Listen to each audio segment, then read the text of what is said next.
अपनी थैली भरने के लिए दिन में बड़ी बड़ी बातें करते हैं, रात में अपनी थैली भरने के लिए ऑफिस का चक्कर लगा पेड़ पौधे लगाएंगे और फोटो वायरल करेंगे, अखबारों में छपवाएंगे, बस इतना ही तक रोल हो पाता। विभिन्न तरह के कोल कंपनियों के खनन के द्वारा हो रहा है और उसका जिम्मेवार कोल खनन कंपनियां नहीं है, मेरा यह मानना है। ये जितना भी कोल खनन कंपनियां राक्षस के तरह हम सभी को निगलने के लिए तैयार है, उसका सिर्फ और सिर्फ हम सभी लोग जिम्मेवार हैं। आज से 20 साल 15 साल पहले पूरब के तरफ से गोदलपुरा गांव से आंदोलन छेड़ा गया और पश्चिम के गांव से केरीगढ़ा से आंदोलन छेड़ा गया और बहुत ही बृहद और धारदार आंदोलन छेड़ा गया। आज गोदलपुरा ग्रामवासी को हम तहे दिल से बधाई देना चाहते हैं कि वो अपने आंदोलन पर आज मुस्तैदी से डटे हैं, लेकिन वही केरीगढ़ा के लोग आज घर घर के नौकरी कर रहे हैं, वो अपने आंदोलन को कहीं ना कहीं बेच दिए हैं। आज पश्चिम बंगाल में सिंगूर में जहां 70% काम हो चुका था, नंदीग्राम में जहां 80% काम हो चुका था, वहां कंपनियां भागने पर मजबूर हो गई थी। पश्चिम बंगाल की तो बात बहुत दूर है, हमारे झारखंड की बात करते हैं। कोयल कारो परियोजना की आप नाम सुने होंगे, बहुत बड़ी महत्वाकांक्षी केंद्र सरकार की परियोजना थी, जिसे 70% काम होने के बाद भी वहां की एक मुस्लिम जनता अपनी एकता का परिचय देते हुए उस कोयल कारो परियोजना को भागने पर मजबूर कर दिया। उसका मुख्य कारण था वहां की लोगों में एकता। और हमारे राजधानी रांची से सटे हुए कांके के बगल में है नगड़ी, जो निहायत ही जरूरी, जो जमीन का लैंड एक्वायर किया जा रहा था। आप लोगों ने देखा होगा वहां पर रात दिन पुलिस छावनी में तब्दील रहता था। आए दिन हम लोग उस रास्ते से गुजरते थे, देखते थे और हम लोग चर्चा करते थे गाड़ी से बैठे बैठे कि बड़का गांव में इतना आंदोलन हो रहा है, इतना आंदोलन हो रहा है, सभी कोल कंपनियां वहां ले रही है, तुम लोग क्यों बेकार में जान देने के लिए पड़े हुए हैं? ये जमीन तो राजधानी के सटे है, ये तो जाएगा ही जाएगा। लेकिन उन लोगों ने अपना एकता का परिचय देते हुए राजधानी की धरती पर सटे उस नगरी गांव को 1 इंच जमीन को जाने नहीं दिया और उस पूरे भूमि को बचा करके दिखा दिया। उससे भी हमें सीख लेने की जरूरत है। आज यहाँ आर्यनाथ कॉलोनी है, क्या मजबूरी थी जो आपको पैदा देने वाले जमीन को एक कॉलोनी में तब्दील कर दिया गया। आज भू माफिया वो हमारा जो जंगल का जमीन है, सैकड़ों एकड़ जमीन दलालों द्वारा अपने नाम से बंदोबस्ती सरकार के द्वारा किया जा रहा है और हमारा रात के जमीन में कॉलोनी बसाया जा रहा है। आज हजारीबाग के रोड से आप जाते हैं तो आप देखेंगे उसका 100 एकड़, इसका 25 एकड़, इसका 50 एकड़, वो किसका जमीन था? आज ये जांच का विषय है। आज जो रहती जमीन आज हमें बंदूक के डर से आज डरा करके हमारी जमीन को लिया जा रहा है, तो कहीं ना कहीं हम दलाल के द्वारा चंगुल में फंस रहे हैं, अपने आप को बेच रहे हैं। तो इसलिए जरूरत है, अभी भी समय है, अभी भी कुछ जागे और अपने आने वाले जनरेशन के लिए कुछ न कुछ बचाने के लिए पहल करें। इसके लिए जान देना पड़े, लेकिन आप आंदोलन को बेचने का काम नहीं करें। और मैं पुनः गोदलपुरा गांव के लोगों को एक बार मैं बहुत दिल से शुक्रिया अदा करना चाहता हूं। जिस प्रकार के आंदोलन को अपने धारदार रूप से बनाए रखे हैं, आगे निरंतर उस आंदोलन को बनाए रखे, ऊपर वाला सफलता जरूर देगा और वो पूरे बड़का गांव के लिए राह दिखाएगा। इसी के साथ मैं सभी को एक बार पुनः धन्यवाद करता हूं। जोहार। देखिए, पर्यावरण से संबंधित जितने भी मुद्दाएं थे हमारे पूर्व वक्ताओं ने लगभग बोल दिया। अगर हम लोगों की जरूरत है तो उसे अमल करने की। तो अगर एक दिन के लिए इस तरह का बैठक हो तो मेरे ख्याल से ये उपयुक्त नहीं होता, उचित नहीं है। मैं यहाँ जितने भी लोग बैठे हुए हैं उनसे यही आग्रह करेंगे कि एक पर्यावरण समिति का जो गठन हो बड़का गांव में, जिसमें हमारे केरेडारी बड़का गांव के लोग हो, उसके सदस्य हो, पदाधिकारी चयनित हो, चाहे जनरल प्रकार का जो है एक पर्यावरणीय समिति का गठन हो और उसका हर माह जो बैठक हो, ताकि हम लोग साल में एक बार नहीं बल्कि हर महीना जो है पर्यावरण दिवस के रूप में जो मनाए और हमारे प्रखंड में जो भी पर्यावरण से संबंधित समस्याएं व्याप्त हो उस पर जो हम लोग चर्चा करें। पर्यावरण का मतलब केवल हमारा पेड़ पौधा से नहीं, हमारे अगल बगल में बहुत सारे कूड़े कचरे जैसे तैसे हमारे घरों के माध्यम से, दुकानों के माध्यम से फेंका जाता है, उसका भी निपटाना करना हमें पर्यावरण को संरक्षण प्रदान करने से समान है।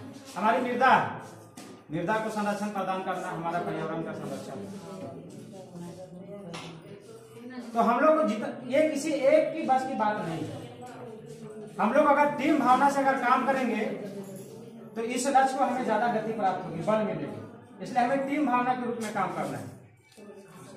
और मैं हमारे यहाँ बाटा का खेरातरी वन प्रबंधन समिति के जो है सदस्य लोग हैं, इसमें से कुलेश्वर जी हैं, कुलेश्वर जी हैं, खुदो जी हैं, आगे बहुत सारे सदस्य हैं। हम लोग बोल रहे हैं कि पर्यावरण को बचाना है, लेकिन ये लोग जो धरातल पर उतार के पर्यावरण को बचाने का काम कर रहे हैं। हमारे बालेश्वर जी हैं जिनके नेतृत्व में ये कार्य हो रहा है, ये विशेष धन्यवाद के पात्र है। हम लोग बातें करते हैं, बोलते हैं और आप लोग कर रहे हैं। हम चाहेंगे कि इनका एक बार ताली बजाकर स्वागत हो। 50वां पर्यावरण दिवस हम लोग मना रहे हैं। ये 5 जून 1972 में स्वीडन में ये कॉन्फ्रेंस में इसको आयोजित किया गया था। पूरा कॉलोनी है, पूरा घर बन गया है, मतलब कहीं भी आपको हरियाली नजर नहीं आएगी। ये मानव निर्मित कारणों के वजह से ही हमारे वायुमंडल में, जलमंडल में कारणें उत्पन्न हो रही हैं, जिससे हमारा तापमान इतना ज़्यादा बढ़ रहा है कि हमें बहुत से बीमारियों का सामना करना पड़ रहा है। और हमारा ग्लोबल वार्मिंग जो है वो इतना ज़्यादा बढ़ रहा है, इसके कारण हम लोग को बहुत सी समस्याओं का सामना करना पड़ रहा है। इससे हमें चाहिए कि हम लोगों को जागरूक करें। बहुत तरस आता है, पेड़ पौधे में गाद बैठ गया है कोयले का, उन पेड़ पौधे के पत्तों में गाद बैठ गया है कोयले का। तो एक हम लोग विज्ञान में पढ़े हैं प्रकाश संश्लेषण। हरे पत्तियों में पेड़ पौधे भोजन बनाते हैं, और जब हरे पत्तियों में काला कोयला का जो गर्दा बैठ गया है उससे भोजन नहीं बना सकते हैं पेड़ पौधे। अर्थात पेड़ पौधे भोजन नहीं बना सकते हैं, वे देखते ही देखते सूख जाएंगे, हमारा जंगल धीरे धीरे नष्ट हो जाएगा। इस पर भी पहल बहुत कम हो पाता है। हम लोगों ने अखबार में बहुत से लिखा, कंपनी के बारे में बहुत खिलाफ लिखा, लेकिन यहाँ के लोग, अधिकांश लोगों मैं कहता हूं कि इसमें पहल नहीं करते हैं, केवल बड़ी बड़ी भाषणें बोलते हैं। आज भी पर्यावरण दिवस मनाया जा रहा है बहुत जगह, बहुत लोग पेड़ पौधे लगाए। पेड़ पौधों को अगर आप लगाते हैं तो उसे देखभाल भी करना है। हमारे जनार्दन चाचा बताएं कि पेड़ पौधे जब हम लगाएं तो बहुत लोगों से लड़ाई झगड़ा करना पड़ा पौधों को बचाने के लिए, है ना। किसी की मुर्गी आ जाता होगा, किसी का बकरी आ जाता होगा, कोई बच्चा पत्ता तोड़ देता होगा। तो इस तरह का देखभाल करना है, तभी हम पेड़ लगाने का अर्थ और पर्यावरण बचाने का अर्थ हम पूरा कर पाएंगे।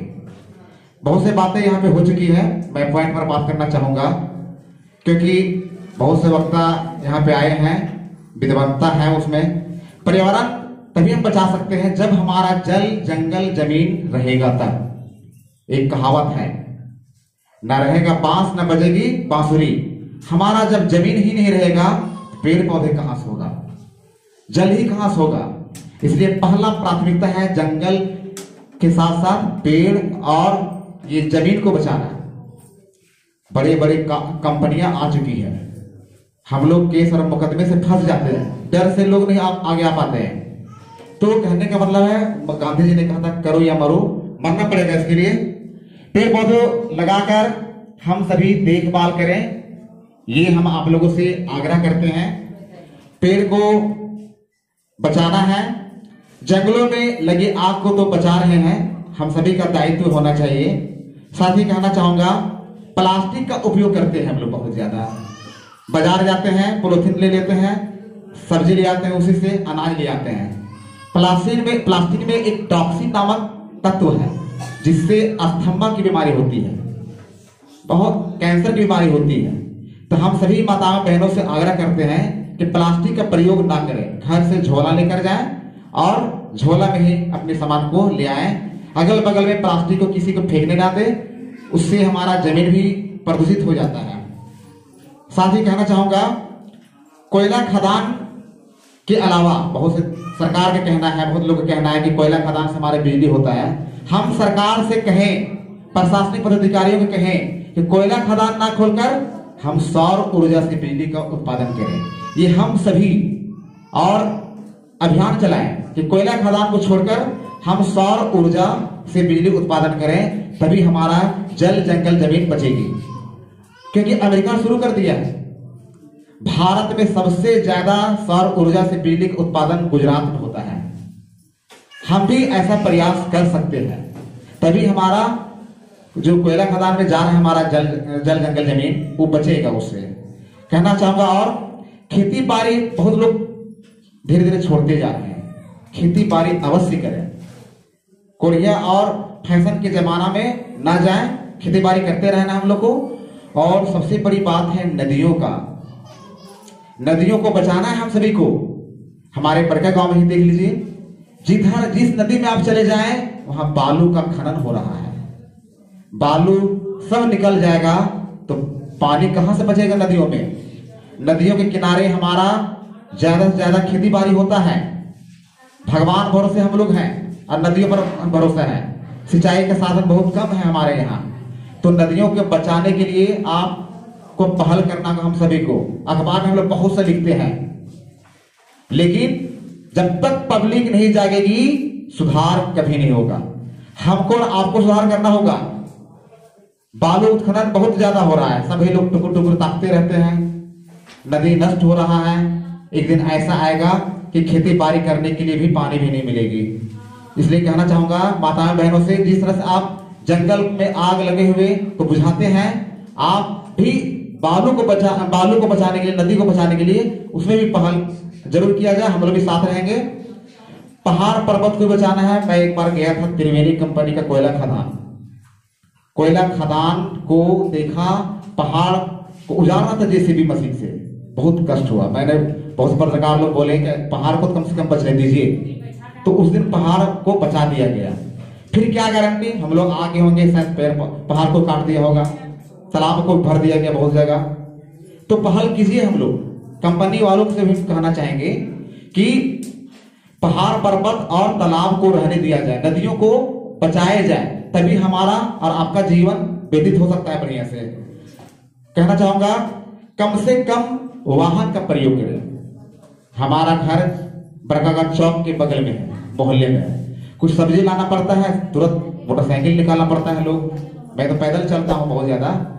मैं चाहूंगा कि कम से कम वाहन का प्रयोग करें और साइकिल का ज्यादा उपयोग करें। इससे हमारा पर्यावरण बचेगा। केवल पेड़ पौधे से बचाने से नहीं होगा, नदी को बचाना होगा, पहाड़ पर्वत को बचाना होगा, साइकिलिंग करना होगा। कम से कम वाहन को प्रयोग करें। धन्यवाद, इतने कहना चाहूंगा आप सभी से।